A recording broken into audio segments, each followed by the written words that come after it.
bonjour à tous. Le sujet de cet après-midi, c'est donc expertise et précaution, principe de précaution.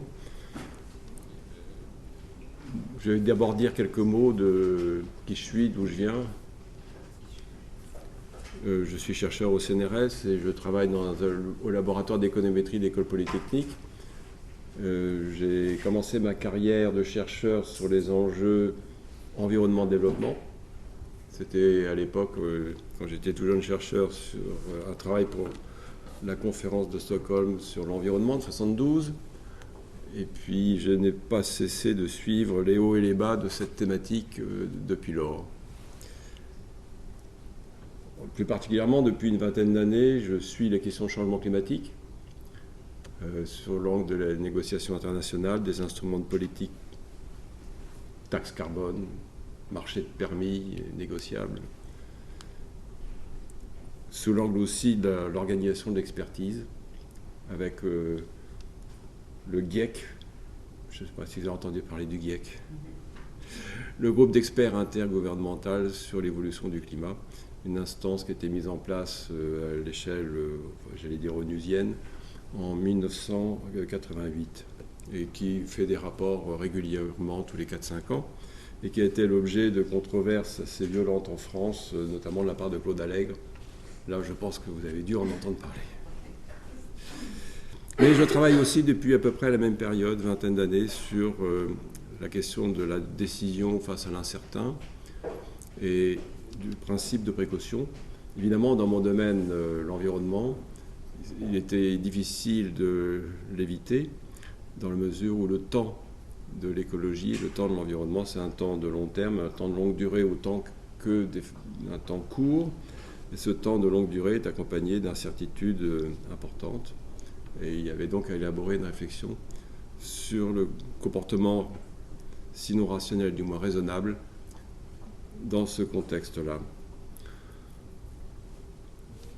Il y a plusieurs ouvrages auxquels j'ai collaboré sous forme de directeur collectif, là, ou bien de nombreux articles, mais ça, vous trouverez ça sur Internet si cela vous intéresse. Donc, aujourd'hui, c'est plutôt l'interface expertise et principe de précaution qui va nous occuper.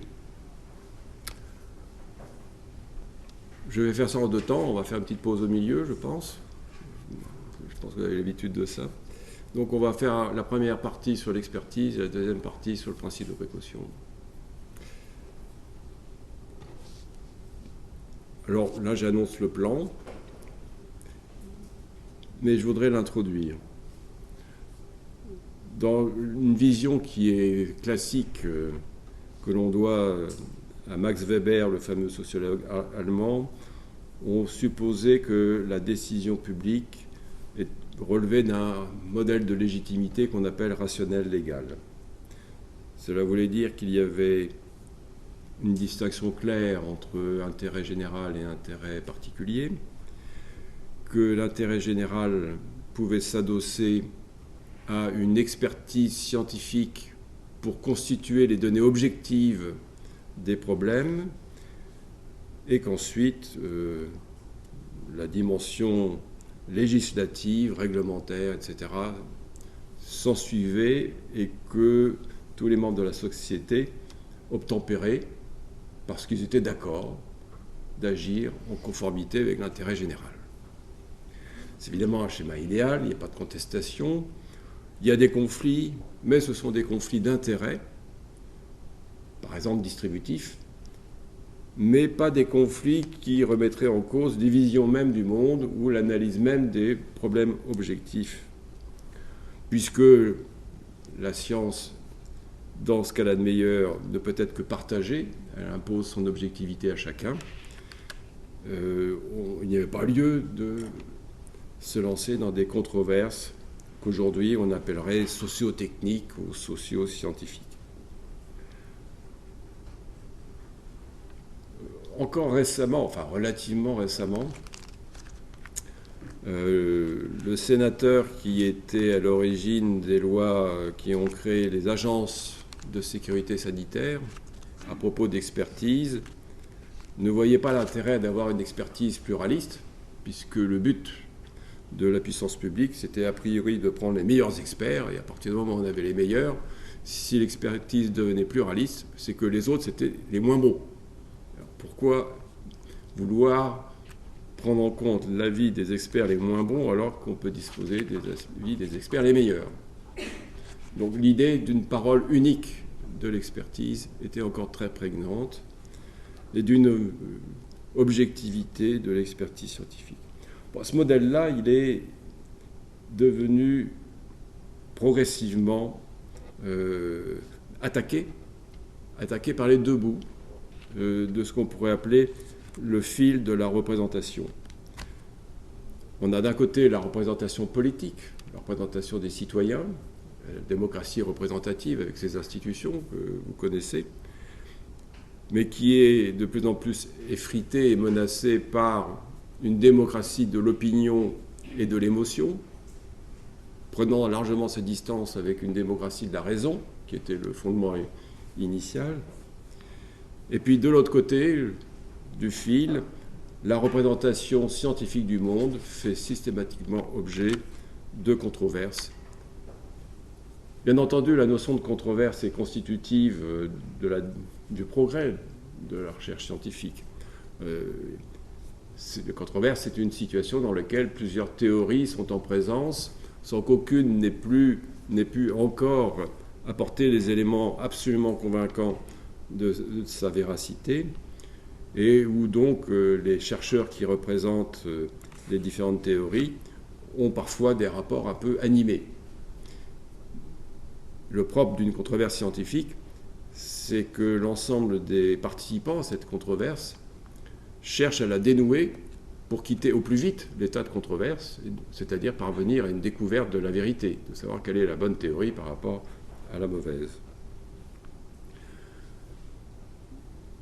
Aujourd'hui, on a affaire non pas à une émergence particulièrement forte de controverses scientifiques, mais au fait que ces controverses scientifiques trouvent un relais dans la société sous la forme de différents degrés de remise en cause de l'activité scientifique ou de telle ou telle théorie ou de telle ou telle discipline. On a donc affaire à un mixte controverse scientifique, controverse sociale. C'est encore, j'allais dire, plus accentué quand on a affaire aux situations d'expertise. Bon, quelques crises ont jalonné en France le problème de l'expertise, la crise de la vache folle. Je vous rappelez peut-être qu'à un moment donné, au milieu des années 90, un doute était parvenu et monté en Europe sur le fait que les experts qui avaient diagnostiqué l'étendue de cette épidémie d'ESB, encéphalopathie spongiforme bovine, et ses implications éventuelles pour la santé humaine, que ces experts qui étaient largement des vétérinaires, s'agissant d'une maladie, d'une zoonose, défendaient davantage l'intérêt des producteurs que de la santé des populations, et que dans les enceintes européennes où ils se réunissaient, finalement, des informations importantes étaient voilées, d'autres étaient un peu détournées, parce que dominait l'idée qu'il ne fallait pas affoler les marchés, et que donc le souci de gestion économique l'emportait dans la manière même de rendre le diagnostic sur la maladie. Soupçon sur l'expertise. Bon, d'autres crises se sont passées depuis. Mediator, dernière mise en cause de l'expertise, bien française celle-là, auprès d'une agence qui avait été créée précisément pour répondre aux crises précédentes. Le dispositif des agences indépendantes avec, c'était l'AFSA et l'AFSE, qui ont été fusionnés récemment dans l'ANSES, l'AFSAPS, l'Institut de veille sanitaire, enfin, il y a différents organismes qui ont été créés. Cela remonte à la fin des années 90, dans le souci de répondre à la première crise de l'expertise, quand l'expertise était supposée trop proche des instances gestionnaires, trop proche des ministères, trop proche des administrations, avec confusion des rôles et confusion des intérêts. On a donc fait ces réformes, et les crises plus récentes que nous avons, c'est donc une crise de la deuxième forme d'organisation de l'expertise auprès de ces agences indépendantes. Ce qui nous amène à nous interroger sur l'évolution possible de la manière de rendre l'expertise à l'avenir. Quel modèle nous reste-t-il encore pour bénéficier d'une expertise crédible ? C'est dans ce contexte-là, évidemment, que se placent les réflexions que je vais vous proposer à partir d'un certain nombre de cas que je vais évoquer très rapidement. On a donc un phénomène très large, et c'est ça le point de départ, de suspicion systématique avec des formes plus ou moins élégantes de langage vis-à-vis des experts, dès lors qu'on touche à un sujet qui est un peu sensible dans la société. Évidemment, il y a peut-être des controverses sur la théorie du Big Bang, sur la création du monde, mais cela ne donne pas lieu à une polémique publique considérable. Cela reste confiné au domaine des scientifiques. En revanche, en matière de médicaments, de biotechnologie, de nanotechnologie, d'impacts environnementaux, des métaux lourds, des pesticides, sur la sécurité alimentaire, pas tous ces sujets qui ont fait l'actualité, les bactéries aussi, n'hésitons pas. Vous voyez bien que très vite, il y a un mélange de défiance vis-à-vis du fonctionnement des institutions publiques, et même l'OMS a été touchée à propos de la grippe H1N1 il y a quelques mois, sous la menace, sous la critique de conflits d'intérêts possibles, de gestion dans l'intérêt des laboratoires pharmaceutiques et non pas dans l'intérêt de la santé publique, qui a amené à un alarmisme. Dans d'autres cas, on dit que les intérêts économiques aboutissent simplement à minimiser, à annihiler certaines menaces sérieuses, et dans d'autres cas, on voit qu'on accuse ces mêmes intérêts de créer à partir de rien, ou presque rien, un problème majeur dans le but de placer leurs produits. Dans les deux cas, menaces supposées et suspicion et défiance. Bon. Je ne vais pas prétendre résoudre les problèmes de la situation actuelle. Je vais simplement éclairer à partir d'un certain nombre d'exemples. Et le premier d'entre eux, puisque j'ai parlé du climat et du GIEC dans mes propos introductifs, je vais tirer quelques leçons ou quelques observations de la manière dont cette expertise du GIEC pouvait, à certains égards, sembler exemplaire, et pourquoi, de ce fait, elle a été fortement attaquée.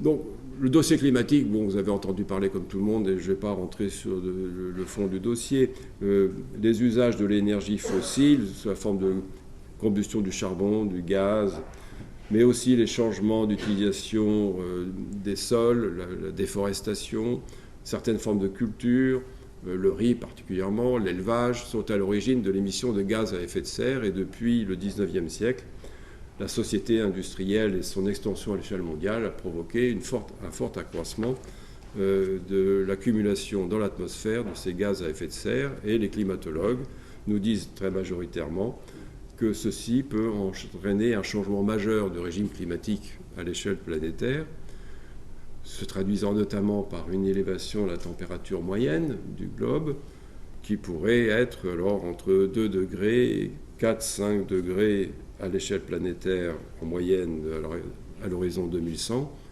plus après, puisque le phénomène ne s'arrête pas en 2100, sous prétexte que notre horizon, lui, s'arrête souvent à 2100. Que ceci s'accompagnera de bouleversements aussi importants que ceux qui ont distingué notre période actuelle de celle de la dernière glaciation, mais c'était dans l'autre sens, du temps où il y avait une couche de glace épaisse à peu près jusqu'à Lyon sur tout le territoire français.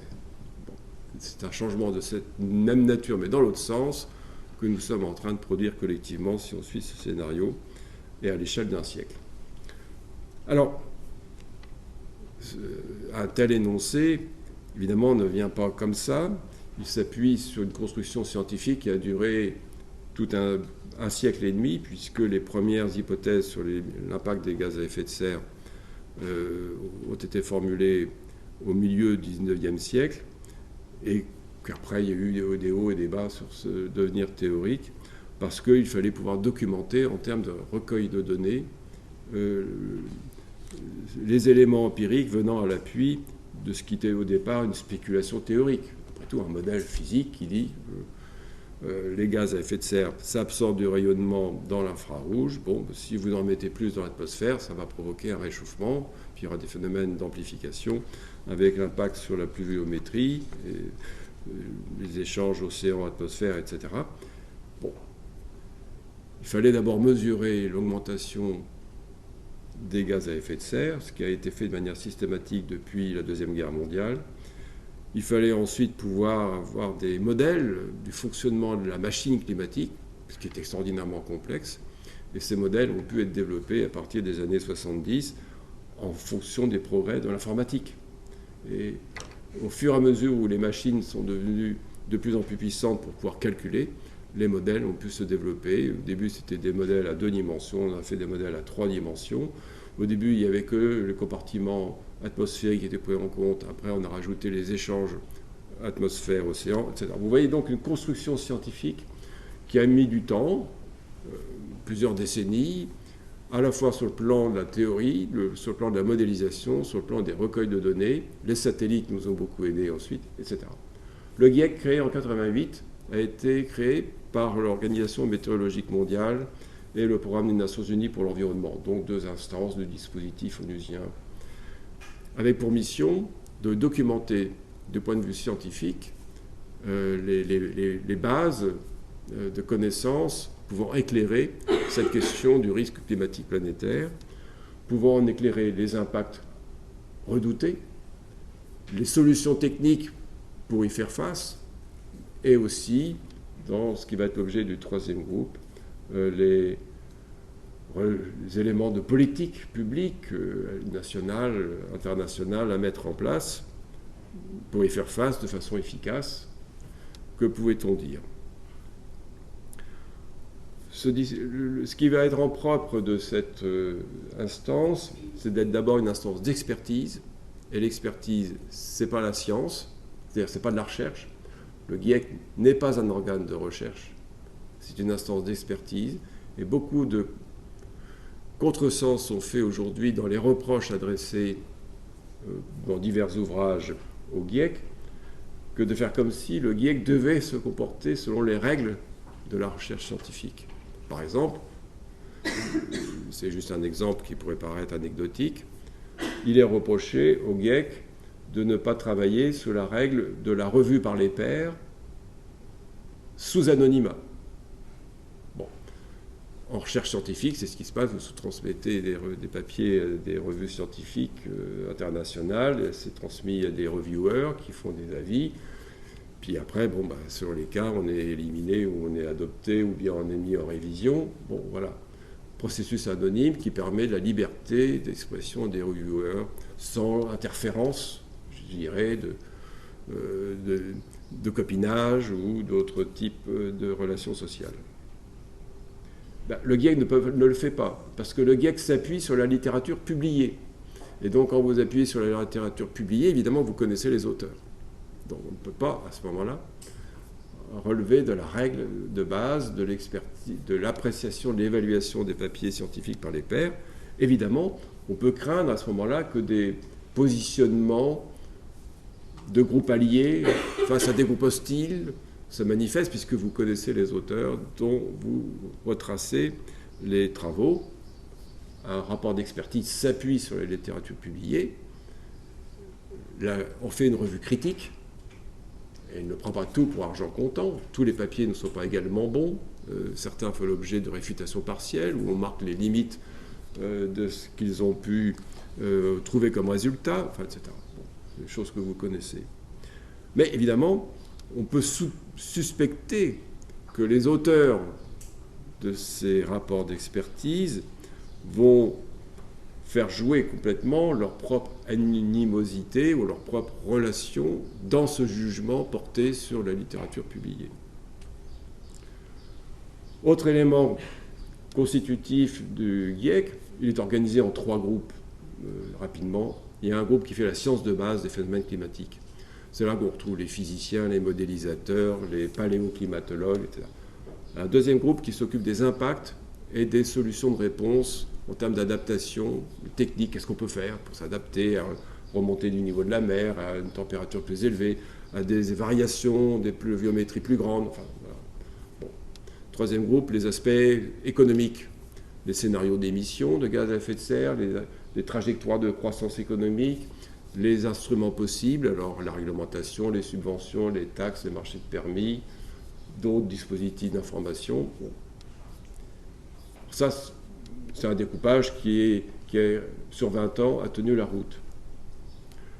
Il y a une autre règle, et c'est le point qui va nous intéresser, qui est la suivante. Il y a une hiérarchie d'auteurs, d'auteurs principaux et de reviewers et de commentateurs. Donc il y a différents rôles qui sont organisés. Il y a ceux qui écrivent des contributions, il y a des responsables de chapitres qui intègrent les contributions de chacun, mais éventuellement avec un regard critique et en discussion avec les auteurs de base. Ensuite, il y a des reviewers qui sont externes, qui n'ont pas écrit le chapitre, mais qui le lisent et qui disent « Ouh là là j'ai un problème, ça ne va pas parce que vous oubliez telle chose. » Voilà. Et au terme de tout cela, les drafts de ces rapports sont envoyés à tous les gouvernements qui sont constitutifs de ce groupe d'experts intergouvernemental et pas international. Et n'importe qui peut commenter. C'est-à-dire faire des observations, vous avez oublié les morceaux de littérature, etc. Voilà. Les responsables des chapitres sont tenus de répondre à toute observation faite, à tout commentaire écrit, pour expliquer comment on l'a pris en compte, pourquoi on ne le prend pas en compte, s'il trouve qu'il n'est pas pertinent, etc. On révise les chapitres, et après, c'est transmis à une assemblée générale de l'ensemble des représentants des gouvernements, donc on peut dire des politiques. En fait, les politiques, ils envoient des scientifiques, parce que pour comprendre quelque chose au rapport, il vaut mieux connaître un peu la science. Mais enfin, ce sont des scientifiques désignés par les gouvernements, qui représentent à ce moment-là les intérêts des gouvernements, qui se réunissent et qui relisent de façon critique les rapports qui sont soumis dans leur version jugée définitive par leurs auteurs. Là, il y a plusieurs types de textes. Il y a le rapport de base, qui fait 800 pages, si vous voulez, quelque chose comme ça. Ensuite, il y a un résumé consistant, enfin une synthèse consistante, qui doit faire à peu près une centaine de pages. Et puis après, il y a un résumé pour décideurs. Et résumé pour décideurs, il fait 20-25 pages. Le rapport en lui-même est approuvé globalement, parce qu'on ne discute pas ligne par ligne les 800 pages. On considère que le travail scientifique, le travail de critique qui a déjà eu lieu était suffisant. En revanche, le résumé pour décideurs est approuvé mot à mot par cette assemblée où il y a à la fois les scientifiques qui ont écrit et les représentants de tous les gouvernements de la planète. Les Chinois, l'Arabie Saoudite, les Brésiliens, les Colombiens, les Français, les Suédois, les Grecs, enfin, tous les pays que vous voulez. Je trouvais que ce double processus d'examen critique par les pairs scientifiques, avec la manière dont le rapport a été élaboré, et ensuite, au niveau de la synthèse et du résumé pour décideurs, placé sous le regard des politiques, était un système de double vérification qui donnait à l'ensemble une très grande résilience.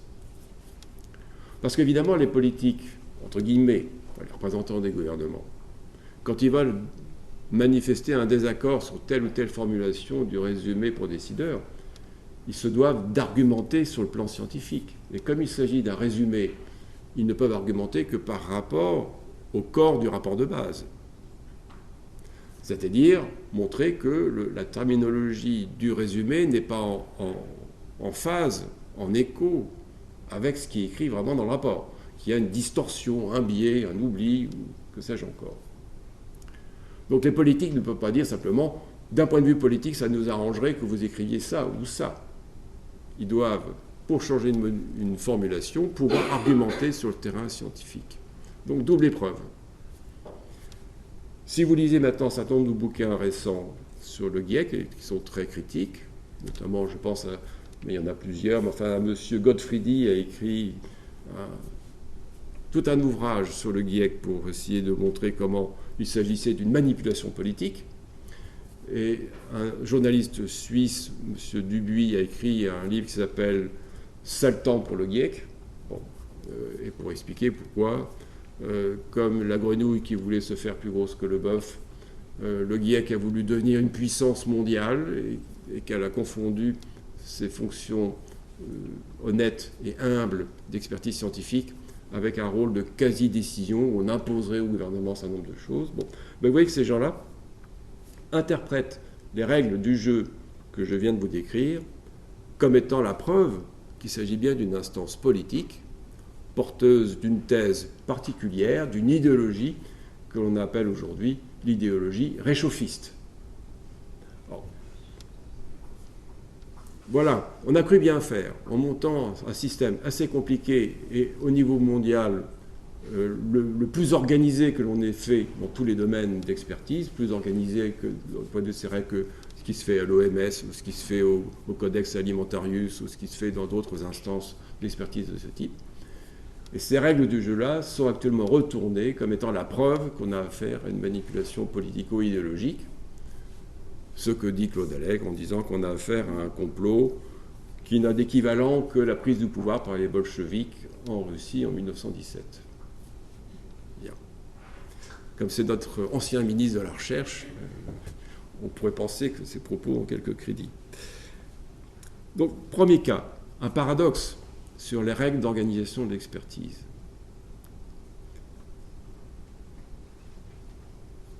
Je change de cas. Je reviens sur quelque chose plus proche de la sécurité alimentaire et que j'ai déjà évoqué, le cas de l'ESB et de la vache folle, donc, et de ses implications sur la forme du nouveau variant Creutzfeldt-Jakob. Les faits, je l'ai rappelé. 1996, le ministre britannique annonce la possibilité, plausibilité, de franchissement de la barrière des espèces, au sens où, contrairement à ce qu'on croyait jusqu'alors, cette épidémie animale allait pouvoir devenir une maladie grave et gravissime pour ceux qui en étaient atteints dans l'espèce humaine, puisque le nouveau variant de Creutzfeldt-Jakob n'avait pas de possibilité de guérison, il n'y a aucun soin possible, et que l'on meurt dans des souffrances horribles. Voilà. Bon. Embargo, et cet embargo a duré jusqu'en 2001, pourtant je me souviens. Mais quand on a pris l'embargo, donc en mettant en suspens une des règles de base, qui est la liberté de circulation des marchandises dans l'espace communautaire européen, les États s'étaient accordés au sein d'une réunion des conseils des ministres sur les conditions dans lesquelles l'embargo serait levé. L'embargo n'était pas dicté pour l'éternité. On disait aux Britanniques, vous devez prendre un certain nombre de mesures, un plan crédible de restauration de la sécurité alimentaire de vos produits bovins, et à ce moment-là, on pourra reprendre les importations normalement. La France avait approuvé en décembre 1998, avec les autres collègues, les conditions dans lesquelles les importations de produits bovins pourraient reprendre. Plusieurs inspections ont eu lieu, les Anglais présentaient des plans, enfin, etc. Et il a été considéré, au terme de ces inspections par la Commission, que les conditions qui avaient été posées étaient réunies à partir de août 1999, et que donc, à partir de août 1999, les importations devaient pouvoir reprendre normalement. La loi de 1998 qui réforme l'organisation d'expertise pour les enjeux sanitaires en France venait donc de créer la toute nouvelle AFSA, Agence française de sécurité sanitaire des aliments, qui n'avait eu le temps de se mettre simplement sur pied, avait trouvé un siège, voilà, bon, mais n'avait pas encore pu faire travailler l'ensemble des comités scientifiques, et notamment sur ce cas de l'ESB. Mais il y avait déjà auparavant, puisque la maladie n'était pas nouvelle, elle avait été découverte sans savoir d'où elle venait chez les animaux en 86, il y avait déjà un comité scientifique sur les pathologies non conventionnelles, on appelait ainsi les maladies impliquant des prions pathologiques, bon, qui était présidé par le professeur Dominique Dormont. Donc ce comité préexistant, qui était un des bons spécialistes de ces maladies à prions, a été sollicité par l'AFSA et a donc fait l'expertise pour le compte de l'AFSA. Et au terme de cette expertise, qui a été rendue en septembre 1999, le directeur de l'AFSA de l'époque, qui était Martin Hirsch, avait remis un avis au gouvernement sur lequel l'avis était négatif par rapport à la reprise des importations de bœuf anglais, contrairement à ce qui avait été convenu presque un an auparavant sur les conditions de reprise des importations. Crise franco-européenne et britannique, puisque la France renie sa parole, menace de la Commission de traîner la France devant la Cour de justice européenne, négociations pour obtenir plus de précisions du côté des Anglais sur la nature de leur plan, et décision maintenue par le gouvernement Jospin de maintenir l'embargo malgré les améliorations apportées, au moins du point de vue de la formation, par le gouvernement anglais. Entre-temps, la Commission s'était appuyée sur son expertise, car elle aussi avait fait sa réforme de l'expertise en créant une instance scientifique qui était non plus maintenant rattachée aux directions gestionnaires, comme c'était le cas auparavant, la direction de l'industrie, direction de l'agriculture, etc. Et chacun avait ses propres experts. Ils ont sorti l'expertise et l'ont mis auprès d'un comité qui, à l'époque, n'était pas encore une agence ou une autorité comme maintenant en matière de sécurité alimentaire, parce que celle-ci a été créée en 2002. Bon. Mais il avait déjà séparé l'expertise pour la mettre dans des conditions d'indépendance, en tout cas administrative.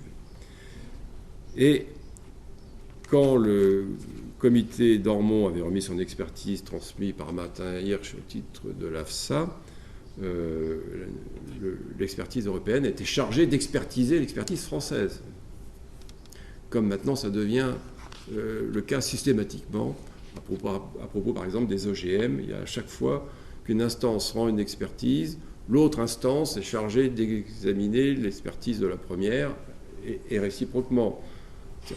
Ça devient assez lourd et assez compliqué. Bien. Et l'expertise européenne conclut que rien dans l'expertise française n'apporte d'éléments suffisants pour mettre en cause des avis antérieurs autorisant la reprise des importations. Une apparence, conflit d'expertise. Et en France, on avait l'idée que nous avions les meilleurs experts mondiaux, et que donc les experts européens n'étaient pas très bons, c'était pas aussi bon, c'était largement des experts anglo-saxons pour lesquels nous avions quelques suspicions. Voilà. Ça, c'était l'apparence des choses. Apparence qui n'a pas tenu longtemps parce qu'il est apparu que le président du conseil scientifique de l'AFSA était un Français, mais qui était aussi président du comité d'experts européens. Que plusieurs des experts français avaient participé à l'expertise européenne. Donc on ne pouvait plus plaider l'idée que nous avions une bonne expertise et que les autres, au niveau européen, avaient une expertise médiocre, puisque, en grande partie, c'était les mêmes. Comment interpréter la situation ? Eh bien, il faut regarder évidemment d'un peu plus près. Et ce qu'on a aperçu, c'est D'abord, l'importance du cadrage. L'expertise ne se fait pas, je dirais, à livre ouvert, sans partir d'un questionnement précis. L'expertise européenne devait répondre à des questions posées par la Commission. Y a-t-il des éléments nouveaux dans l'expertise des Français? Bon, la réponse était facilement oui, parce qu'il suffit que 6 mois se passent, il y a toujours des nouvelles publications, donc il y a des éléments nouveaux, forcément. Deuxième question, les éléments nouveaux sont-ils de nature à remettre en cause les évaluations antérieures? Suggérant que le risque attaché au bœuf britannique est significativement différent du risque attaché au bœuf consommé dans les autres pays et qui sont toujours libres de commerce international. Le bœuf allemand, le bœuf espagnol, le bœuf italien pouvaient traverser les frontières. Bon. Donc c'était à cette question comparative que devait répondre l'expertise européenne. Quelle était la question posée aux experts français mobilisés par l'AFSA? Il n'y en avait pas. Ou plutôt, voici le projet de décret que le gouvernement envisage d'adopter. Qu'en pensez-vous? Le projet de décret, c'est on met fin au dispositif d'embargo et on reprend les importations de bœuf britannique. Le comité d'Ormont s'est dit, mais ça, c'est pas une question scientifique. Ça. Que pensez-vous d'un projet de décret autorisant des importations? Qu'est-ce que vous voulez qu'on dise, nous, scientifiques, de cette question? Rien du tout. Donc, ce comité a choisi de se donner à lui-même la question à laquelle il allait répondre. Et la question à laquelle il a répondu, c'est « Existe-t-il un risque résiduel associé à l'importation de bœuf britannique ?» Et ils ont répondu « Oui, tout risque n'est pas écarté. » C'est sur cette base que Martin Heich a dit « Puisque tout risque n'est pas écarté, je donne un avis négatif à la reprise. » Comme il s'agissait d'une agence récemment créée, le gouvernement s'est senti tenu de suivre l'avis de son agence, sinon, à peine né, sa crédibilité aurait été remise en question fortement. Bon. Alors, comment, c'est le deuxième examen qu'on peut faire, comment les experts ont-ils argumenté d'un côté comme de l'autre? Et là, on a un contraste absolu. Dans l'expertise française, vous lisez un certain nombre de dénoncés sur le mode « Il n'est pas exclu que », « Il n'est pas écarté que », « Il est possible que ». Alors, il est possible qu'il y ait des prions pathologiques ailleurs que dans les matériaux à risque spécifiés que l'on connaît, qui conduisent au cerveau et aux dégâts dans le cerveau, donc les tissus nerveux, etc. Bon. Il pourrait y en avoir, par exemple, à titre de trace dans les muscles. Parce que ce qu'on mange en général, c'est le beefsteak, c'est les muscles. Bon, c'est par là que le problème se pose. Il n'est pas exclu qu'il y en ait là. Jusqu'ici, on avait identifié 2 voies de contamination principales. La première, c'est le mode d'alimentation des bestiaux. On leur donnait à manger des farines animales venant de la destruction des carcasses de ces mêmes bovins. Donc il y avait un recyclage à l'intérieur de l'espèce bovine. Les bovins qui sont herbivores, mais qui peuvent aussi absorber quelques protéines animales, eh bien, étaient aussi nourris avec des protéines bovines. Et on pensait qu'évidemment, dès lors que ces protéines étaient infectées, c'était là la source principale de contamination développant la maladie. Deuxième source de contamination, de la vache au veau. Ça, c'était les 2 sources étayées épidémiologiquement et par les mécanismes élucidés. Mais les Français se sont dit, c'est vrai, il y a les 2 voies. Il n'est pas exclu qu'il y en ait une troisième. Il n'est pas exclu qu'il y en ait une troisième. Et le plan britannique n'est fondé que sur les 2 voies identifiées. Donc, s'il y en a une troisième, le plan britannique n'est pas tout à fait à la hauteur de la situation, bon, etc. Donc, à chaque fois, le raisonnement de ce comité d'experts a consisté à mettre en avant des éventualités, des hypothèses, qui ne peuvent pas être exclus, qui ne peuvent pas être éliminés. Le comité européen, qu'a-t-il fait? Il a systématiquement argumenté, il n'est pas exclu que, mais il n'y a aucun élément empirique à l'appui d'eux. Il n'est pas exclu qu'il y ait une troisième voie, mais on n'a aucun élément qui nous amène à penser d'abord à savoir laquelle, et d'autre part, même si elle jouait cette troisième voie, comme on explique quasiment l'essentiel du phénomène avec les deux premières, elle n'aurait qu'une incidence absolument presque négligeable. Bien. Il n'est pas exclu qu'il y ait des prions ailleurs que dans les matériaux de risque spécifiés, mais on pense qu'il y a un effet de seuil, de dose en ce qui concerne les prions pathologiques, donc on n'a pas du tout d'éléments attestant que des prions en très faible dose pourraient provoquer le déclenchement de la pathologie. On a plusieurs fois injecté en quelque sorte dans des bovins des traces de prions sans effet, ça n'a pas provoqué la contamination, etc. Donc, les éléments expérimentaux ne sont pas à l'appui de l'hypothèse non exclue que mettent en avant les Français, etc. Bon. Donc, ce qu'on voit, c'est qu'il n'y a pas de désaccord sur les données, pas de désaccord sur la connaissance des mécanismes. Que des comités ont répondu à des questions différentes, ce qu'on appelle le cadrage de l'expertise, qui n'était pas le même, et qu'ensuite, à l'intérieur de ce cadrage, ces experts ont argumenté de façon totalement opposée vis-à-vis de la question de l'incertitude. Certains mettaient en avant des choses qu'on ne pouvait pas exclure, mais qui n'étaient pas étayées, et d'autres avaient surtout souci de prendre en compte les hypothèses étayées empiriquement, expérimentalement, et de ne pas donner un crédit excessif à de simples spéculations intellectuelles.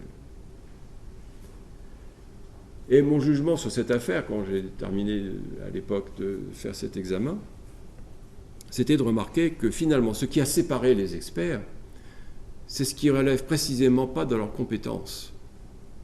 Le choix d'un mode d'argumentation entre choisir systématiquement ce qui n'est pas exclu, ce qui ne peut pas être écarté parce qu'on n'a pas la preuve d'eux, ou choisir de ne retenir que les éléments sur lesquels il y a un étayage, c'est pas la science qui nous dit ça. C'est la structure décisionnelle qui nous dit, écoutez, moi, décideur politique, je veux que vous me disiez tout ce qui n'est pas sûr, tout ce qui est incertain, mais possible, et je vais me caler dessus. Ou bien je veux simplement des choses étayées. Ce n'était pas aux experts de faire le choix sur le mode d'argumentation, et c'est ça qui les a séparés. Les deux comités pouvaient prétendre être une application du principe de précaution. Précaution raisonnée, avec graduation sur l'étayage des hypothèses du côté européen, précaution plus extrême du côté des Français, consistant à donner le poids le plus grand à de simples éventualités, éléments dont on a retrouvé dans des dossiers plus récents en matière de téléphonie mobile une trace dans un arrêt de la Cour de Versailles d'il y a 2 ans maintenant, considérant que l'absence de preuve de l'absence de risque signait le risque certain. C'est-à-dire que si vous ne pouvez pas garantir qu'il n'y a pas de risque, cela revient à reconnaître que le risque est certain, nous dit la Cour d'appel de Versailles.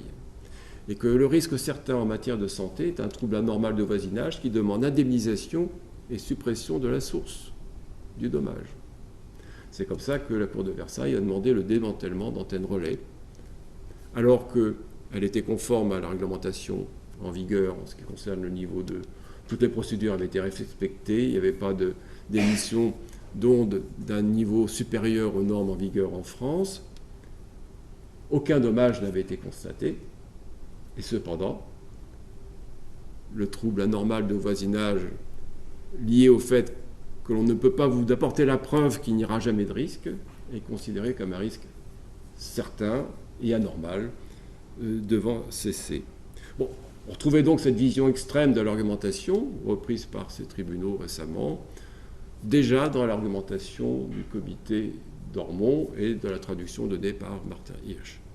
Donc le conflit d'expertise n'était pas un conflit de savoir si certains avaient la bonne expertise et d'autres avaient la mauvaise expertise. De ce point de vue purement scientifique, leur expertise était d'aussi bonne qualité et c'était en partie les mêmes experts. Simplement, il n'y avait pas la même qualité de cadrage d'un côté comme de l'autre. Le cadrage français était défectueux puisqu'on a laissé aux experts le soin de choisir la question la plus facile pour eux, alors que du point de vue décisionnel, la véritable question était celle posée par la Commission européenne. Est-ce que le risque attaché à la consommation de bœuf anglais était significativement plus élevé que la consommation de bœuf français, espagnol, allemand, belge, et j'en passe.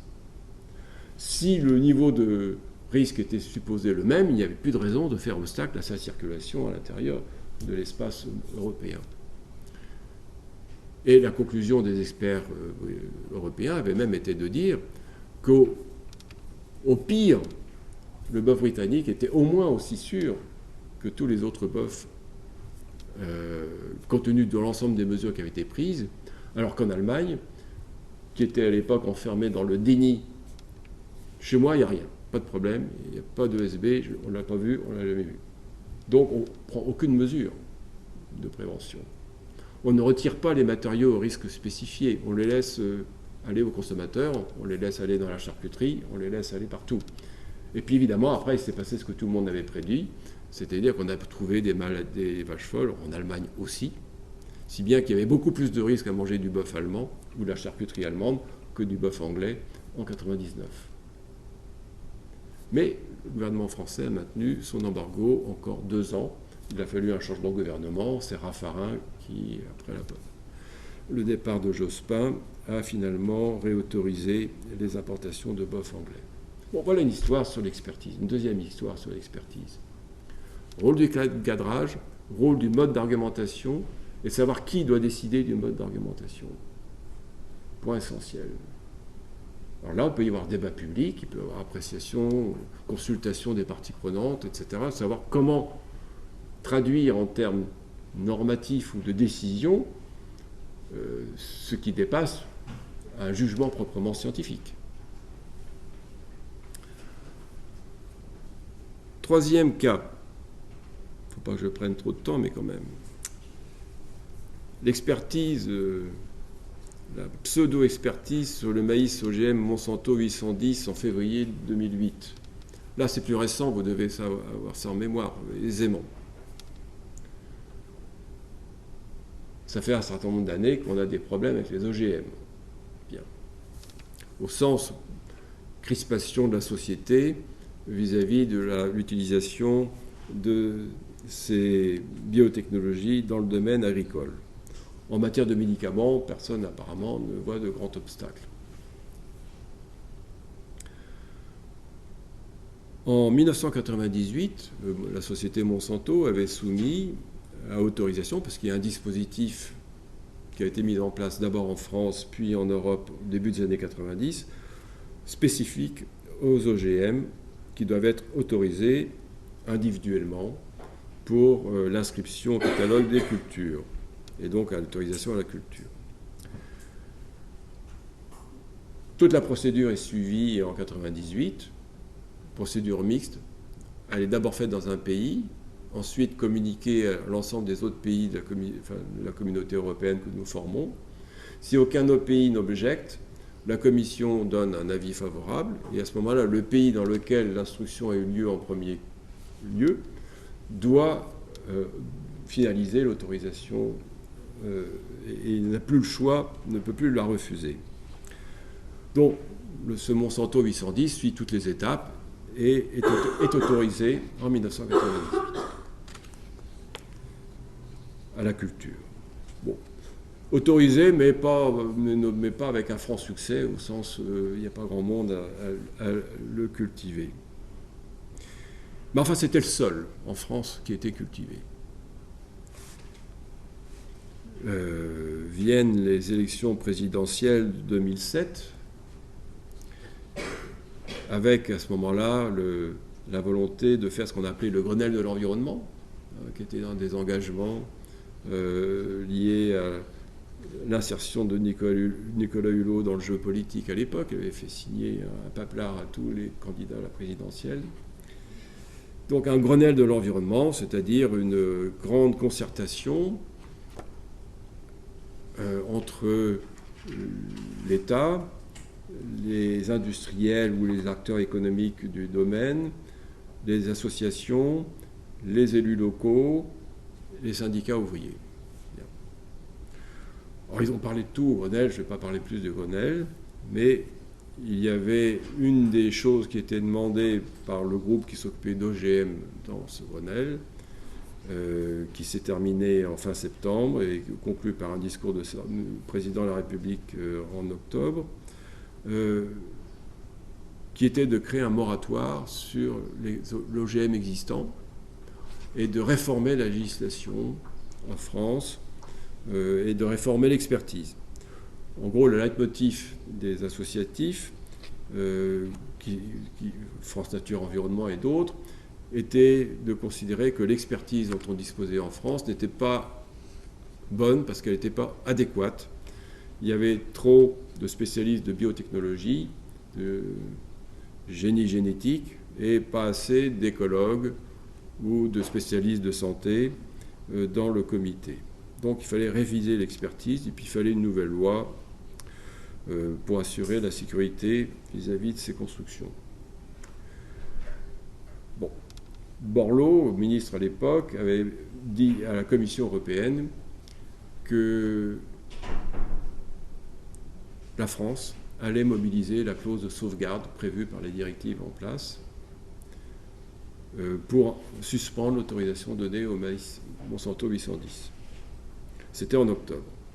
Simplement, la clause de sauvegarde ne peut être mobilisée dans le cadre du droit communautaire que s'il y existe des éléments nouveaux et graves amenant à réviser les jugements antérieurs sur le caractère acceptable d'une plante proposée à la culture. Il fallait donc une expertise scientifique pour pouvoir attester qu'il y avait des éléments nouveaux et graves justifiant le revirement dans cette affaire. Début décembre 2007, un comité de préfiguration d'une nouvelle haute autorité en matière de biotechnologie est constitué, un comité d'une 12-15 d'experts, présidé par un sénateur, pas par un scientifique.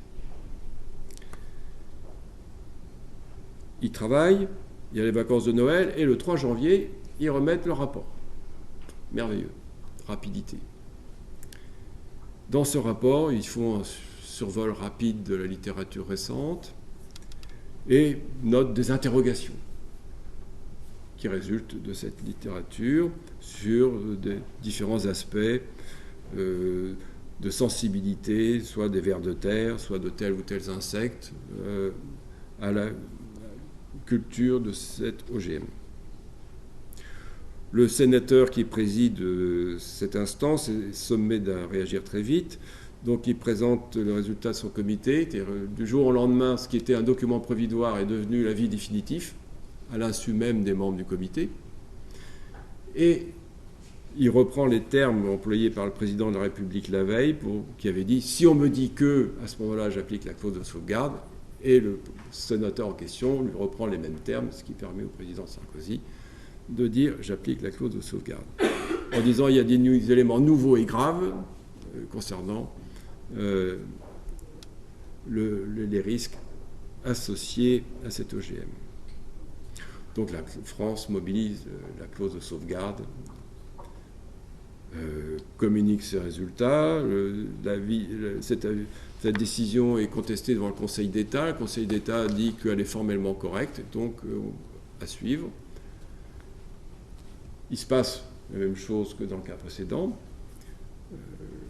L'Europe, qui s'est maintenant dotée d'une autorité de sûreté, de sécurité alimentaire, avec différents comités scientifiques par type de domaine, saisit ces comités scientifiques pertinents pour demander qu'est-ce que vous pensez de l'avis de ce comité de préfiguration d'une haute autorité qui, en 15 jours, a fait l'expertise, avec nos vacances de Noël au milieu, a fait l'expertise sur le sujet. Naturellement, sans grande surprise de mon point de vue, le comité européen conclut qu'il y avait certes des éléments nouveaux, comme d'habitude, il y avait de la littérature depuis 1998 sur le sujet, mais que ces éléments nouveaux ne n'attestaient pas du tout le fait qu'il y ait des éléments dommageables suffisants pour remettre en cause les avis antérieurs et donc l'autorisation de culture de l'OGM en question.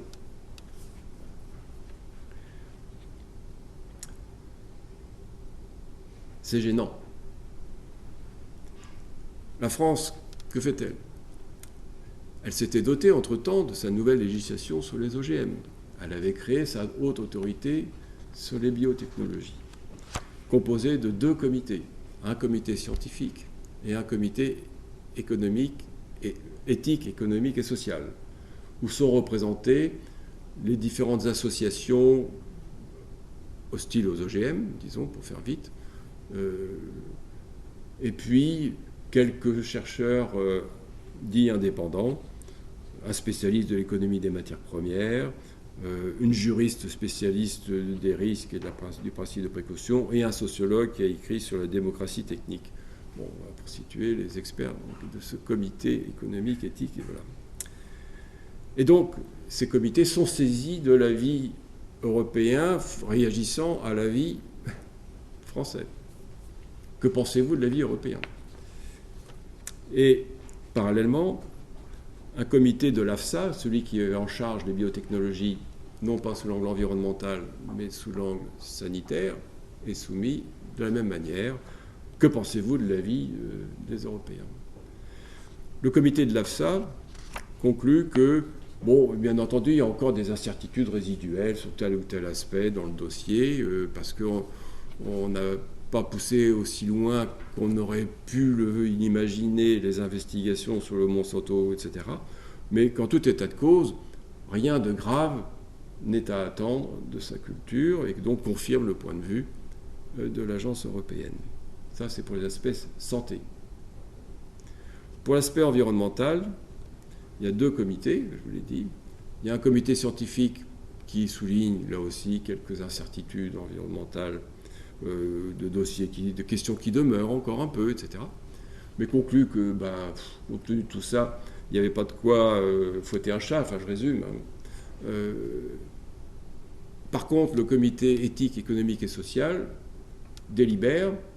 Les membres qui sont représentants d'organisations ayant déjà des positions a priori expriment leur position, qui ne tient aucun compte des avis scientifiques proprement dits, mais réitèrent leur position de principe. La culture des OGM est contraire au Grenelle de l'environnement parce que ça favorise une agriculture intensive, industrielle, et il s'agit de faire changer de mode de développement agricole à la France.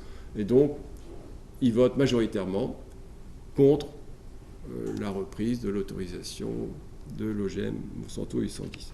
Entre-temps, la Commission européenne qui était finissait son mandat, une nouvelle est venue en place.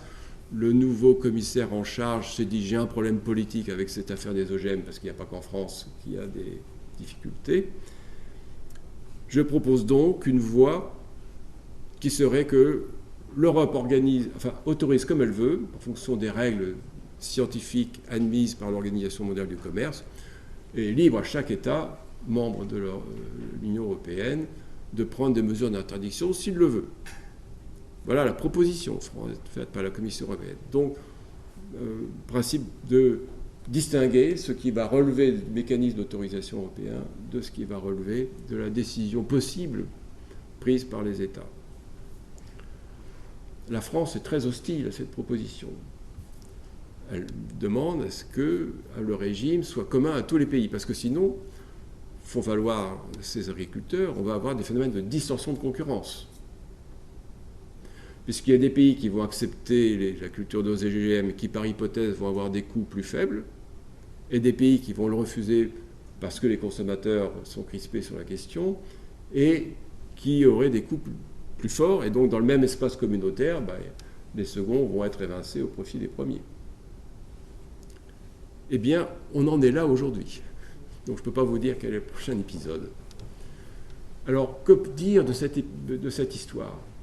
D'abord qu'on a un cas manifeste où les pouvoirs publics ont procédé à une manipulation, j'allais dire éhontée, de l'expertise scientifique. La décision était acquise d'avance, elle avait même été annoncée. L'expertise a été faite dans des conditions pour lesquelles même les experts qui y ont participé ont souligné dans leur avis qu'ils n'ont pas pu rendre une expertise digne de ce nom avec le temps et les moyens qu'il faut pour la rendre. Bien. Le président a lui-même tordu le message de son propre comité, tout ça pour des raisons politiques. Donc c'est vraiment le contre-exemple absolu d'organisation d'expertise, si du moins on veut que l'expertise soit crédible. Parce que là, évidemment, elle a perdu tout crédit. À la suite de cet épisode, il y avait une pétition qui était publiée dans le Figaro, signée par 50 des plus prestigieux scientifiques français, s'en prenant vertement aux autorités publiques dans cette panilodie d'expertise et d'instrumentalisation. Alors qu'il y avait des gens très compétents avant, on les a mis dehors comme des malpropres. Ensuite, on se permet de faire une expertise complètement manipulée avec les nouveaux qui ont accepté, les inconscients, de rejouer le jeu de l'invite des pouvoirs publics, en disant, écoutez, si vous continuez comme ça, vous ne trouverez plus aucun expert, car au nom de quoi donner du crédit aux experts nouvellement nommés, une fois qu'on connaît le traitement que vous avez fait subir aux précédents. Donc, une situation d'expertise dégradée, de par la responsabilité même des pouvoirs publics dans cette affaire. Et si on s'en tient simplement à l'idée du principe de précaution, que demandait-il en l'occurrence, dans la mesure où il n'y avait pas un danger gravissime, d'après les expertises disponibles pour cette plante qui était autorisée à la culture depuis 10 ans, sans que personne n'ait vu de drame dans les campagnes françaises à cause de cette autorisation. On pouvait simplement dire, écoutez, on continue à l'autoriser sur les quelques dizaines de milliers d'hectares sur lesquels ce maïs était planté. On l'accompagne d'un dispositif d'observation pour vérifier ce qu'il en est des allégations sur la contamination d'autres plantes par le pollen de ces plantes génétiquement modifiées qui ont ensuite provoqué des dégâts, etc., etc. Comme ça, au moins, on saurait ce qu'il en est. On accompagne l'action d'un dispositif d'observation qui donne un retour d'expérience et on permet de gagner en connaissance du risque. C'est pas ce qu'on a fait. Pour des raisons d'opinion publique et de négociation politique, le Grenelle de l'environnement, on a préféré jouer le jeu indiqué. Est-ce que vous avez envie d'être expert dans un contexte de genre ?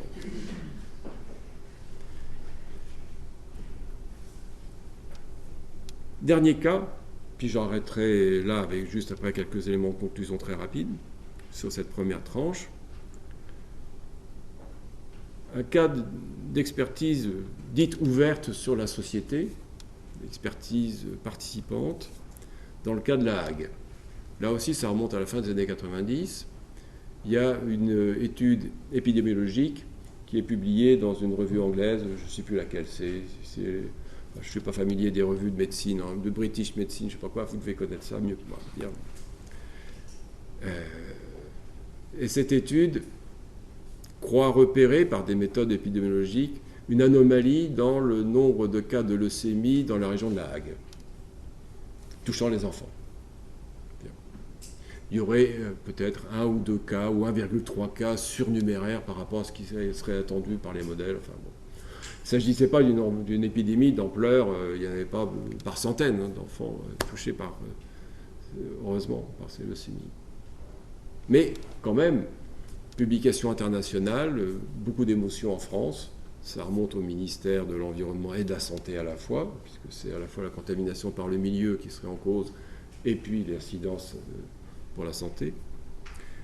On met en place une première expertise organisée de façon classique, qui explose en vol au bout de quelques mois par conflit à l'intérieur de ce groupe entre le président, qui a une certaine vision sur la manière de faire et sur ce qu'il ne veut pas entendre, et puis d'autres membres et d'autres demandes. Remplacé par un deuxième comité d'experts, présidé par une personne qui travaillait jusqu'alors à l'Institut de sûreté nucléaire et qui propose de faire une expertise ouverte sur les différentes parties prenantes de la manière suivante.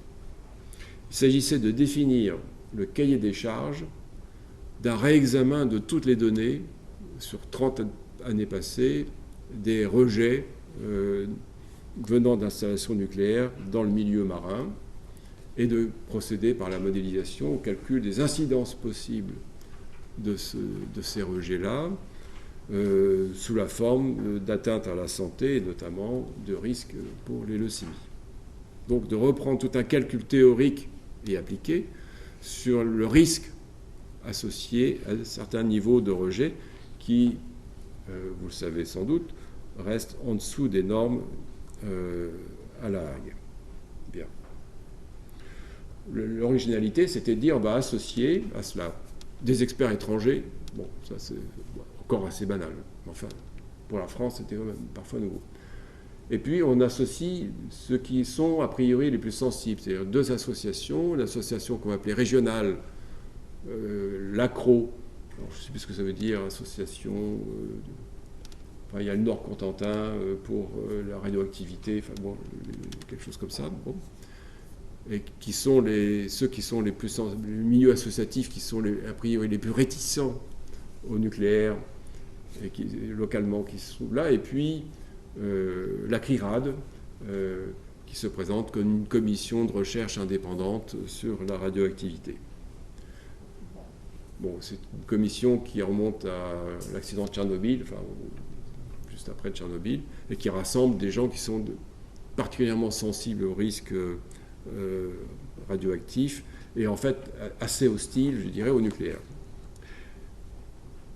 Bon, ces gens-là sont associés à la définition du protocole de réexamen de l'ensemble des données. Donc, il y a une concertation qui se passe, etc. Ils arrivent à s'accorder sur ce qu'il faut faire, comment le faire, etc. Bon, après, c'est fait. Et vient le moment où on arrive au résultat de cette étude.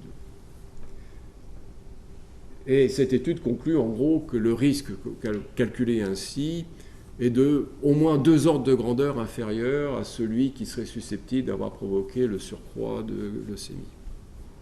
Et donc, peut-être qu'il y a une aberration statistique sur les leucémies, peut-être qu'il y a des vrais problèmes, mais en tout cas, ce n'est pas les rejets nucléaires qui en seraient responsables. Alors, comment ont réagi les différentes parties prenantes? Eh bien, les partenaires locaux, je n'en ai pas parlé jusqu'ici, il y avait une structure associative qui s'appelait l'Association des mères en colère, c'est-à-dire l'association des mères de famille qui craignaient pour la santé de leurs enfants, et je les comprends tout à fait, et qui avaient été associées au dispositif. Elles considèrent que, ayant été associées depuis le début au dispositif, ben elles en acceptent les conclusions. Mais ne considèrent pas pour autant que l'affaire soit réglée. Elles disent, si ce n'est pas les rejets nucléaires, c'est autre chose, ça veut dire qu'il faut continuer la recherche. Nous, on veut savoir, mais on a besoin de sécurité et de connaissances. La CRIRAD, peu de temps avant la remise des conclusions, se désolidarise du rapport, qui aboutissait à des conclusions évidemment assez différentes de son idéologie générale. Donc elle se désolidarise en mettant en avant l'idée qu'elle n'a pas pu disposer des mêmes moyens que les autres parties prenantes, que l'IRSN, l'Institut de recherche sur la sécurité nucléaire et d'autres. Et donc cette asymétrie dans les moyens les amène à considérer que le rapport n'est pas une base solide d'évaluation. Donc on voit l'association nationale qui agit au nom d'une cause qu'elle s'est donnée, considère que le résultat ne va pas dans le sens de sa cause, donc elle se désolidarise avant de parvenir à l'étape finale de résultats publics. Alors, on peut lire cette expérience de deux manières. D'un côté, on peut dire qu'il y a ceux qui ont vraiment envie de savoir, qui acceptent de jouer le jeu, qui acceptent les conclusions et qui demandent qu'on poursuive l'investigation scientifique. Et puis il y a ceux qui avaient un projet idéologique sur l'opération, et puis quand l'opération ne tourne pas à la faveur de leur projet idéologique, trouvent des prétextes divers pour se disjoindre et préserver l'intégrité de leur projet idéologique.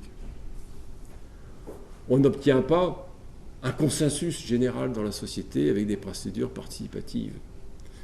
Car il y a, je suis quand même un peu économiste à l'origine, souvent une présomption que tout le monde est de bonne foi et ne cherche que la vérité, qui ne correspond pas du tout, finalement, à la réalité du jeu social, en l'occurrence. Chaque acteur, que ce soit acteur industriel, acteur associatif, acteur gouvernemental, a une stratégie, a un but, un projet, et utilise les événements et les procédures par rapport à ce but. Donc chacun a un comportement stratégique. Et il faut l'accepter, c'est comme ça, c'est ça le jeu social. Bien. Alors, ça me mène à avoir montré un petit schéma qui était le suivant, qui me paraît assez clair dans la manière de désigner ce que peuvent être les stratégies des uns et des autres. On voit qu'il y a en gros 3 phases dans les rapports entre phénomènes de contestation sociale et d'expertise. Une première phase, ce que l'on appelle T1, où la question d'abord interpelle chacun, on veut savoir. On veut savoir, donc on met en place un dispositif pour savoir, un dispositif d'expertise. Bien. Et tant qu'on ne sait pas, on veut continuer la recherche. Mais on s'aperçoit assez vite que pour un certain nombre d'acteurs, le « on veut savoir » va se transformer en une autre mise en cause, qui est de dire « on veut une autre expertise ». L'expertise telle qu'elle est organisée, elle n'est pas bonne. Alors, elle n'est pas bonne parce que ce n'est pas les bonnes disciplines, ou elle n'est pas organisée dans le bon cadre, ou elle n'est pas équitable, ou pire, il y a des conflits d'intérêts, ou, comme l'expression, je l'ai entendue dans d'autres contextes, les experts sont les nervis des intérêts industriels. À ce moment-là, on disqualifie complètement l'expertise. On veut une autre expertise. Alors, plus ouverte, participative, indépendante. Et indépendante, dans ce cas-là, ça veut souvent dire l'expertise des contestataires, qui est supposée, elle, être indépendante, tandis que l'expertise dite officielle serait, elle, liée, pourrie par les conflits d'intérêts, etc. Bon. Mais il y a une troisième étape que l'on voit aussi dans le discours, c'est finalement, après avoir demandé une autre expertise et l'avoir obtenue, mais ça ne bouge pas sur ce qu'on voulait, on dit la science, de toute façon, ne permettait pas de répondre aux questions qu'on se posait. Parce que la science intervient toujours trop tard, parce que c'est trop complexe, parce que les modèles ne sont pas bons, parce que ceci, parce que cela. Ce qui a été dit, parce que dans l'affaire que j'évoquais sur l'AG, il y a eu une deuxième expertise qui a été faite pour pallier les limites méthodologiques de la première qui avait été soulevée par tel ou tel. Ça n'a pas permis de changer le résultat final. Et alors, la position de retrait, notamment de l'association ACRO, pour autant je me souvienne, ça a été de dire, de toute façon, les modèles, ils n'étaient pas bons, puisqu'ils ignoraient a priori les facteurs de transmission du risque, etc. Donc, de toute façon, ça ne servait à rien de faire tout ce travail. Mais ça, ils auraient pu le dire au début, au moment où ils le demandaient, plutôt que de dire après coup, une fois que le résultat obtenu ne les satisfait pas, que de toute façon, on savait bien que ça ne pourrait pas donner de résultat, puisque compte tenu des modèles qui étaient fondés sur des hypothèses qui sont celles des savoirs disponibles, on n'allait pas pouvoir découvrir quelque chose de nouveau avec des choses qui répétaient simplement l'ancien. Bon. Et donc, c'était auto-validant par nécessité, donc ça ne permettait à rien du tout, et donc voilà. En fait, ici, il y a la reconnaissance du fait que, pour certains acteurs de la contestation, ce qui compte, c'est le but qu'ils visent, et le but, c'est la stigmatisation d'une technologie, d'un produit ou d'un acteur. Par exemple, le nucléaire ou les OGM, puisqu'on a parlé des deux dans cet après-midi. Amener une majorité dans la population à dire les OGM, on n'en veut pas, un point c'est tout, on ne discute plus, on n'en veut pas, point. C'est ça ce que j'appelle le phénomène de stigmatisation. Il ne s'agit plus de faire une évaluation scientifique, il ne s'agit pas de construire une autre expertise, il s'agit de dire politiquement, ça, on n'en veut pas. Et quelle que soit l'évolution du tableau scientifique des risques, bien entendu, après. Ça, c'est le but que poursuivent certaines organisations. Les premières, j'allais dire, les acteurs locaux, les maires en colère, en quelque sorte, elles voulaient vraiment savoir ce qu'il en était, et elles restent là.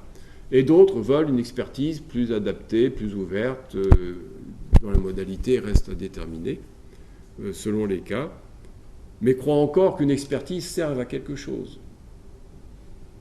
C'est-à-dire qu'il y a suffisamment de bonne foi partagée entre les différentes parties prenantes pour s'accorder sur un résultat d'une expertise sur les termes desquels on sera mis d'accord. Une fois d'accord sur le cadrage, la mobilisation de la littérature, etc., on s'accorde par avance qu'on va accepter les résultats qu'on va trouver. Et puis d'autres ne veulent évidemment pas cela, pour des raisons que j'ai indiquées. Eh bien, voilà, on a le tableau, je crois, à peu près réaliste du positionnement des acteurs sur la question de l'expertise aujourd'hui.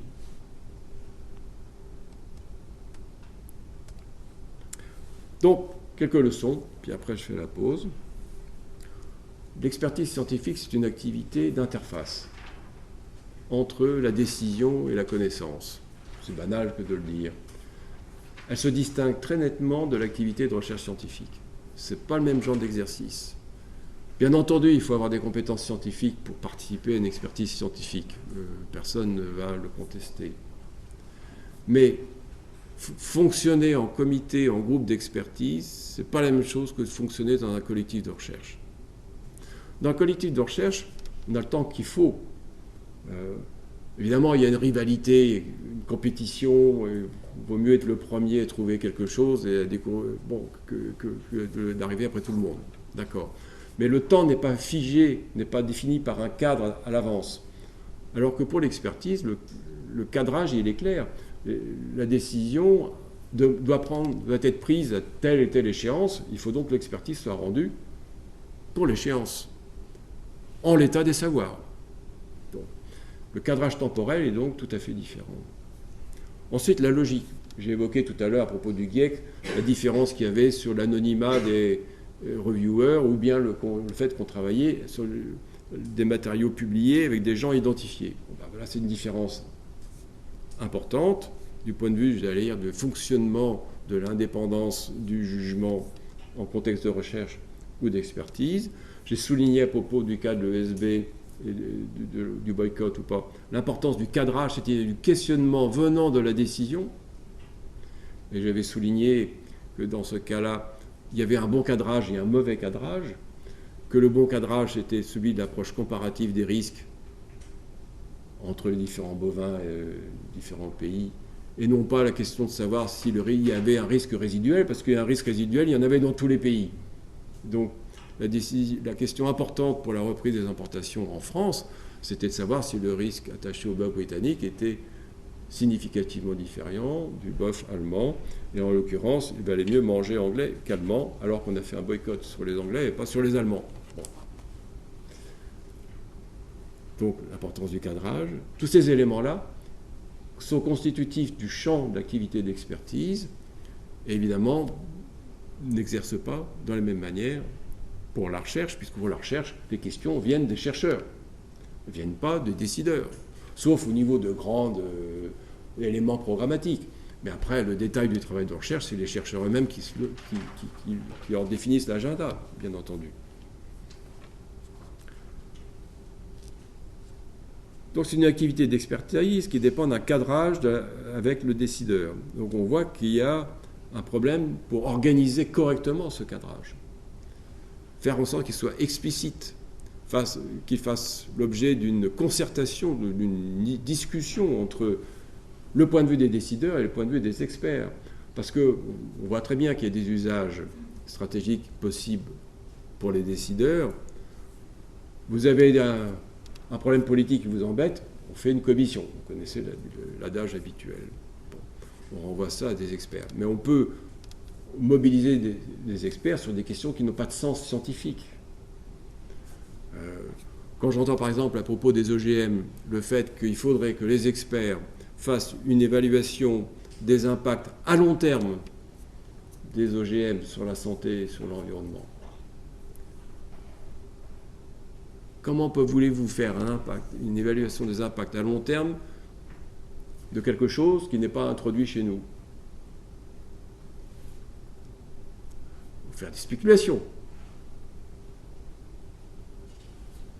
Et en plus, quand on vous demande de prouver qu'à long terme, il n'y aura pas de dommages, alors là, aucun scientifique ne pourra dire « je certifie, il n'y aura pas de dommages, machin ». On ne sait pas. On ne peut pas savoir. Ça n'a pas de sens. C'est de la rhétorique. Ce n'est pas une question scientifique. Les scientifiques peuvent dire « en l'état des connaissances, les publications disponibles, les études n'ont pas montré que… » Ou bien ils ont montré que quand on met le papillon monarque uniquement sur un tapis enfermé dans une boîte où il n'y a que des feuilles de cette plante OGM et qu'on le laisse comme ça pendant 6 mois et il n'y a rien d'autre possible à faire, il n'y a bouffé que ce truc-là, effectivement, ça lui pose un petit problème. Mais en quoi ça ressemble aux conditions naturelles dans lesquelles le fameux papillon se promène? Évidemment, c'est une question essentielle qui relève d'un jugement. On sait très bien la différence qu'il y a entre le in vivo et puis bon. Donc, on a besoin d'un cadrage précis, explicite, partagé et accepté des deux côtés pour que les réponses des scientifiques soient pertinentes pour les enjeux décisionnels et que les questions posées par les décideurs soient pertinentes du point de vue scientifique. Ça ne va pas de soi. Il y a beaucoup de cas qui montrent la non-pertinence d'un côté ou de l'autre. Alors, faut-il séparer évaluation et gestion des risques? Ça a été la grande hypothèse de la première réforme qu'on a faite. Celle des années 98 que j'évoquais tout à l'heure, où l'expertise, elle était jusqu'ici rendue au sein des administrations.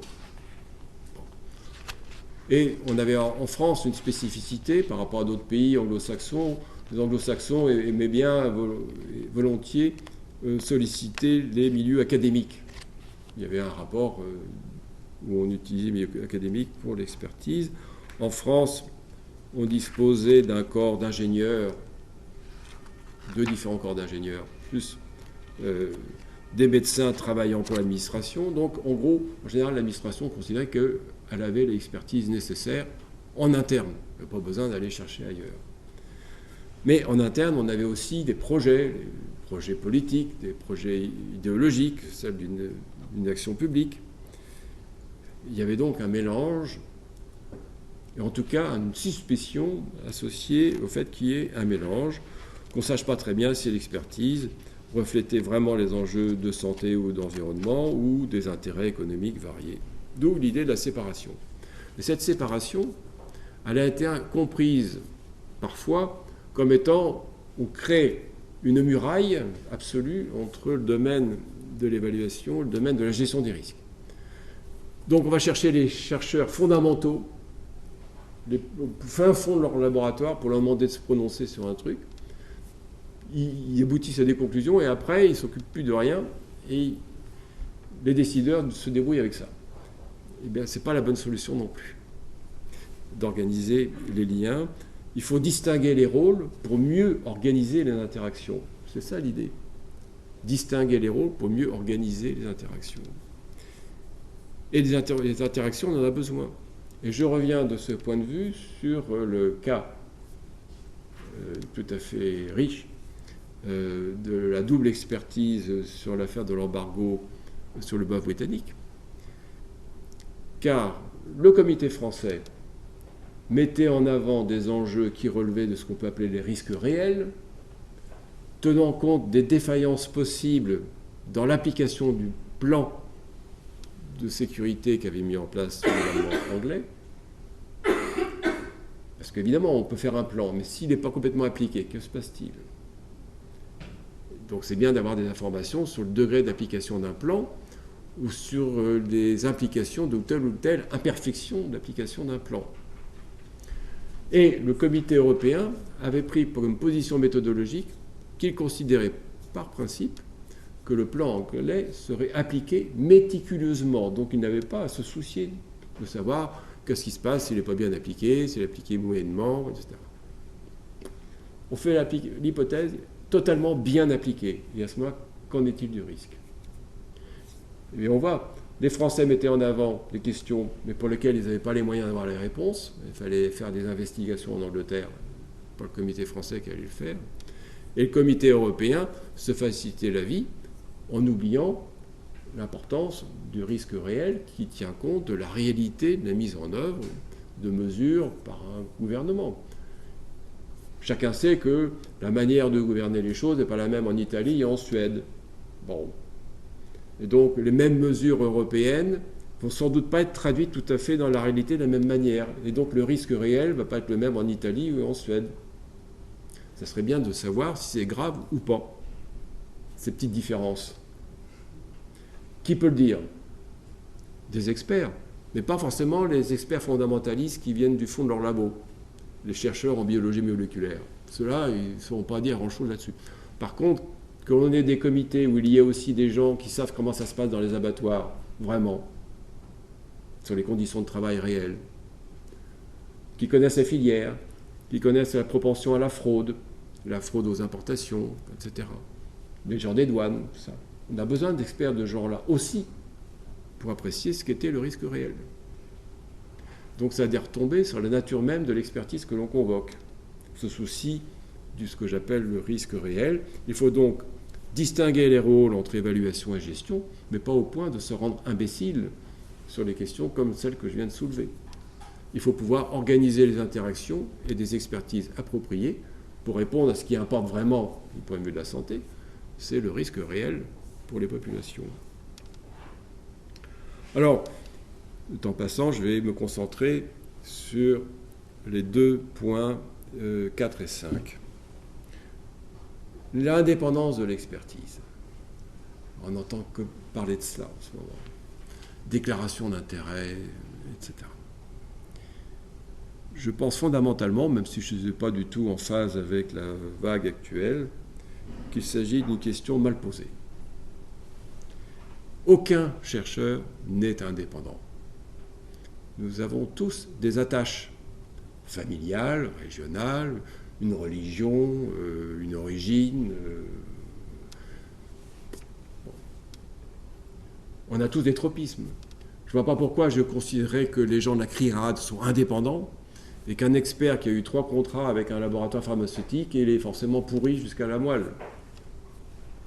Les deux ont des attaches. Bon. Tous les experts des comités ont des attaches. Donc partons de ce point de vue-là et réfléchissons à la manière d'organiser, non pas l'indépendance de tel ou tel expert, mais l'indépendance de l'expertise, c'est-à-dire du produit collectif, que, ensemble, par des règles rigoureuses de procédure, ils arrivent à former. C'est ça la réponse. La composition du comité, c'est-à-dire le pluralisme des origines, des disciplines, évidemment en fonction du sujet qui est soulevé. On va pas, il faut rester dans le domaine de la pertinence.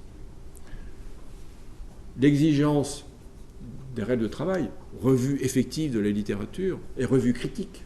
Il ne s'agit pas simplement de compulser une bibliographie, de faire une liste. Il s'agit d'aller lire les articles, de voir ce qu'il y a dedans, de voir leurs limites et de voir ce qu'ils apportent vraiment, de les confronter. Et ça avec un regard pluraliste.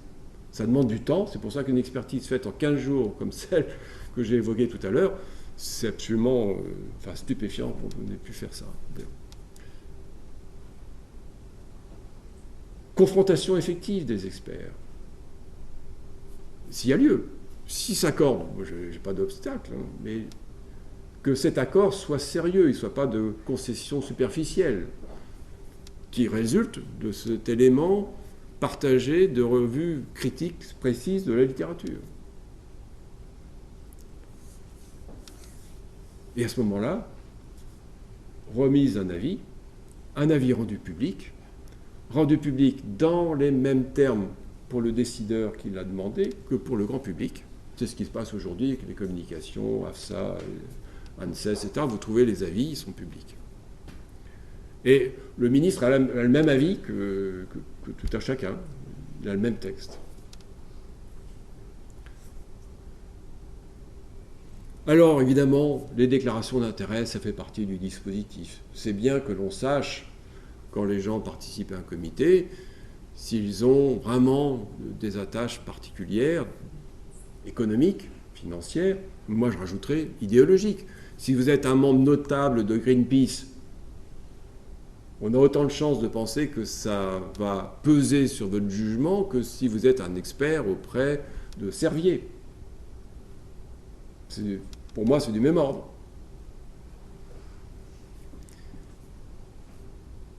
Et je pense qu'on peut être un expert honnête auprès de Servier comme on peut être quelqu'un d'honnête à Greenpeace. C'est pas ça la question. Donc, oui. Mais maintenant, après ce que j'ai cru comprendre, les questionnaires que les experts ont à remplir, ils font quasiment 80 pages. Il faut remonter tous les liens familiaux, tous les contrats sur 10 ou 15 ans, toutes les liaisons possibles, tout le temps. Je trouve qu'il y a là un phénomène de déplacement bureaucratique, c'est-à-dire d'une invention, d'une réponse bureaucratique déplacée à une question dont la solution se trouve ailleurs, dans ce que j'ai indiqué. Après tout, moi, ça m'est bien égal de savoir d'où viennent les gens. S'ils font ce que je leur demande, c'est-à-dire la revue critique, croisée et discutée d'une littérature sur un problème pour documenter un avis. À ce moment-là, peut savoir, peu importe qu'un tel ait eu un contrat ou pas. L'important, c'est pas qui tu es, c'est dis-moi pourquoi, quels sont tes arguments et sur quoi ils s'appuient. Donc, l'article machin, là, ça fait du sens. Et à ce moment-là, on pourra avoir des gens d'origines diverses s'accorder. La transparence. Ah, là aussi, c'est le mot-clé de la période. Je ne suis pas pour une transparence totale de tout. Et pour des raisons précises en ce qui concerne l'activité d'expertise. Bien entendu, il y a les classiques de la distinction du domaine du privé et du public. Et que le privé, par définition, n'est pas transparent dans l'espace public, sauf si c'est fait de manière volontaire. Bien. Mais ça, c'est une considération générale qui ne concerne pas l'activité d'expertise. Ce qu'on attend d'un comité d'expertise, c'est qu'il y ait une discussion authentique. Bon. Si vous mettez des caméras de télé d'emblée dans le fonctionnement d'un groupe d'experts, vous aurez une succession de positions. Et les gens ne bougeront pas de position. Donc la discussion ne sert à rien. C'est la confrontation de positions acquises d'avance. Alors que ce qu'on attend d'un groupe d'experts, c'est un véritable travail qui peut amener les gens à changer d'avis. Mais pour changer d'avis, il ne faut pas d'abord avoir commencé à manifester de manière publique un avis qu'ensuite, pour des raisons évidentes, chacun ne voudra pas changer. Donc la dynamique, le fonctionnement d'une dynamique de groupe, l'interactivité fait que ce type d'échange doit rester non transparent. Par contre, sera transparent le résultat. Les avis doivent être motivés.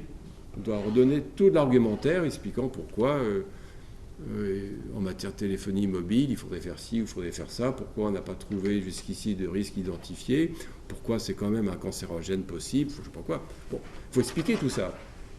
Et s'il y a des avis qui restent minoritaires, ils ont le droit à s'exprimer dans le rapport lui-même. Donc il y a l'avis, et puis à la fin, si la situation se trouve, un tel peut dire, écoutez, j'ai un avis minoritaire sur tel point, voilà pourquoi, voilà ma position.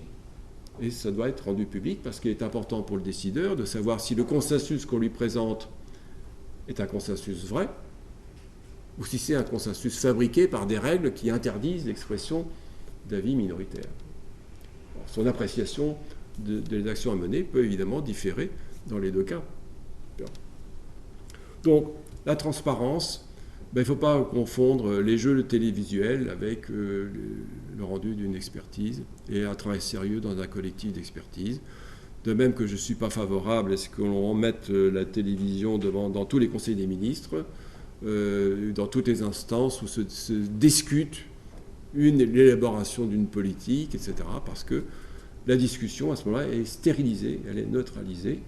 On change d'exercice, ça devient des témoignages devant un tiers de prise d'opposition, le tiers étant mis en position de juger, à ce moment-là, quelle est la bonne position pour se faire son propre opinion, comme dans un procès.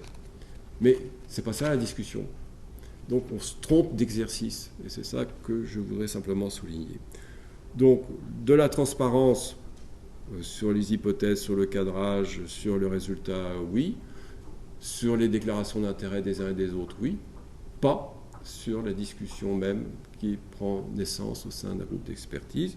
Sinon, là où c'est déjà obligatoire, là où on sait qu'il y aura un compte-rendu détaillé qui sera rendu public, on sait ce qui se passe, il y a la réunion formelle du comité d'experts, et puis il y a les gens qui se téléphonent la veille ou l'avant-veille pour s'accorder sur tel ou tel point.